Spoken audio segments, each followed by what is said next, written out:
नमस्कार सर्वांना. जय शिवराय, जय शंभूराजे. या नवीन व्हिडिओमध्ये तुमच्या सर्वांचं सहर्ष स्वागत. तुम्हाला तर माहितीच असेल की एवढ्या गाड्या एवढे सजून धजून काय प्रकार आहे तुम्हाला समजलंच असेल की आम्ही आलेलो होतो इथं. आमच्या शेजारच्या मुलीचं लग्न होतं.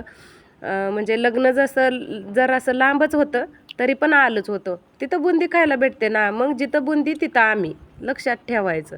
मग मी असं बुंदी आहे म्हणून गेले होते बघा. तुम्ही काय म्हणायचं आहे ती म्हणा. हा फक्त जोकिंगचा विषय आहे, नाहीतर सिरियसली घ्याचाल. मग इकडं काय एवढ्या बायका नटल्या होत्या रे देवा, काय सांगूच नका. आणि लग्नाला मुली शोधताना सापडत नाही आणि एवढा मुलींचा ढिगारा बघून माझं तर डोकं असं म्हणजे गर गर गर गर, एक गोट घेतला की डोकं कसं तडतड करतं का नाही, तसं व्हायला लागलं होतं. आणि इथं तर पावसाळ्यामध्ये AC लावल्यासारखी हवा येत होती, भरभर भरभर. मित्रमंडळी आणि पाहुणे मंडळीची तर काय गर्दीच सांगू नका, एवढी भरभर गर्दी होती. मग इकडं काय, ह्यानं तर डायरेक्ट परातच आणली, ह्यानं डबा आणि ह्यानं पिठाचा डबा आणल्यागतच वाजवत यायला लागली होती. मग ही नवरी नवरदेव आली, म्हणलं तुम्हाला दाखवा ही कसा प्रकार आहे ती. आमच्या इकडं आमच्या टायमाला हे असं काय नव्हतं, हातात हात घालायचं आणि असं पुढं यायचं. ही आता काय नवीन नवीनच प्रकार निघा लागलेत. हातात हात घालतंय, कोण काय उचलूनच घेतंय, कोण कसंच नेतंय.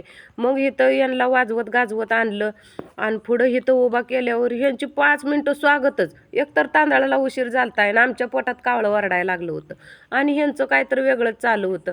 ह्यांनी हलग्या वगैरे वाजवायला लागली होती. अरे बाबा, उरका उरका उरका म्हणून किती, आता आपला काय आवाज पोचायचा नाही या गोंधळात. म्हणून आम्ही आपलं बसलो शांत. माझ्याबरोबरच्या बायका बी शांत बसल्या, काय माझ्या इकडेवर जाचाल तुम्ही.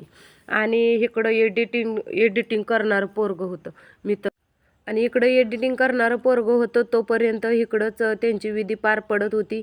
आणि मग काय निकिताताई देशमुख यांचं आगमन होणार होतं. मग फायनली काय, डॉक्टर निकिताताई देशमुख म्हणजे आपले सांगोल तालुक्याचे चालू आमदार भाई बाबासाहेब देशमुख यांच्या धर्मपत्नी आल्या होत्या लग्न सोहळ्यामध्ये त्यांना भेट देण्यासाठी. त्यांनी मला बघितल्या बघितल्या हात केला. बाप रे म्हणलं, एवढ्या गर्दीतून आपल्याला ओळखलंय म्हणले, आपण तर कुठंतरी माणुसकी मिळवले असं मला वाटलं. मग निकिताताई ते उभा राहिले होते, काय म्हणतात, सप्तपदी किंवा काय म्हणते ते अक्षदाला उभारले होते नवरा नवरी. त्यासाठी मला काही एवढं माहिती नाही, पण असू द्या, समजून घेताय तुम्ही, तसं चालवायचं.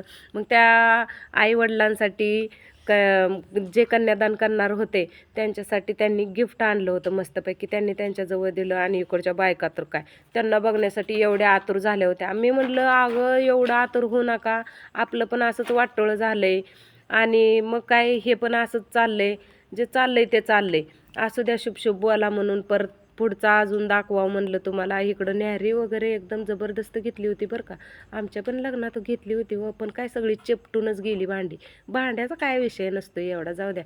त्याच्यात काय करायचं आणि खायचं आणि आदळ आपटायचं दोघांच्या भांडणात. ही दोघांनी मिळूनच सावरायचं असते, आवरायचं असते परत.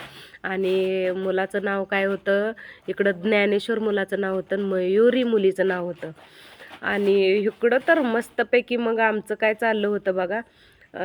सगळेजण बसले होते मस्तपैकी. लास्टची अक्षदा चालू होती, त्याच्यामुळं सगळं भटपट पटपट तांदूळ टाकून हे तर लाल दुपट्टेवाली तेरा नाम तो बता म्हणून नाचायला लागलं होतं माणूस. काय बाई एन्जॉय, एखाद्याला काय आनंद होतो आणि काय नाही काय माहिती नाही म्हणलं. ह्यांनी इकडं पुढं ते फेस उडवत होते आणि आजकाल दुसरंच काय तर उडवायला लागले ती. आणि इकडं माणसांची पंगत, इकडं बायकांची पंगत. आणि ह्या बायकांनी कधी खायला भेटलं नसल्याने इथं आधी मध्ये रांगा धरून उभारल्या होत्या. इथं जरा पाण्याचं 4 जार मांडलं होतं आणि पलीकडं भरपूर सोय होती. म्हणजे हे जे लाजतेत ना, लाजाळू लय असते का नाही, त्यांच्यासाठी इथं ठुलं होतं. जे नवरीच्या मागं पुढं करतात ना, ते त्यांच्यासाठी होतं. आणि ह्या आजींचं तर काय वेगळंच चालू होतं. स्पीड ब्रेकरमध्ये येत होता. स्पीड ब्रेकरवरनं बाबा गाडी हळू जाऊ दे म्हणायचं सोडून, आजी सरळ काय म्हणत होती माहिती आहे का, ह्या ढुंब्यावरनं गाडी माणूस लय पळवत आहे. आता हिचा ढुंबा कुठनं आला मधीच. एकतर आजी ढुंबा म्हणली म्हणून बरं, ही तर आजी हिरव्या लुगड्याची पिशवी धरलेली काय म्हणली माहिती आहे का, उंबरा उंबराच म्हणली डायरेक्ट, काय सांगू नका. आणि हे मामांना खाली बसा बसा म्हणताना हे काय ऐकायला तयार नव्हतं. सगळ्या बायका ओरडून दमल्या, गप्प बसले. मामानं सरळ गाणी म्हणायला चालू केलं. इकडं मळवट बिळवट भरलेलं, जक्याऱ्याच्या सवासनी बिवासनी. असं आमच्या गावाकडं लग्न झाल्याशिवाय असं वाटत नाही बघा. मला तर आज खऱ्या अर्थानं लग्नाला गेल्यासारखं वाटलं, माहिती आहे का. आणि आम्ही घरी यायला लागलोय. ऐका, ब्रेक दाबले असं पडतंय. म्हणून या मामाला सांगत होती मी, खाली बसा खाली बसा. मामा काय खाली बसला नव्हता. मग आता यांची मर्जी यांच्या संग म्हणून आम्ही आपलं शांतच बसलो. देवा देवा चला म्हणलं घरी. आणि फायनली आम्ही घरी यायला लागलेलो आहे.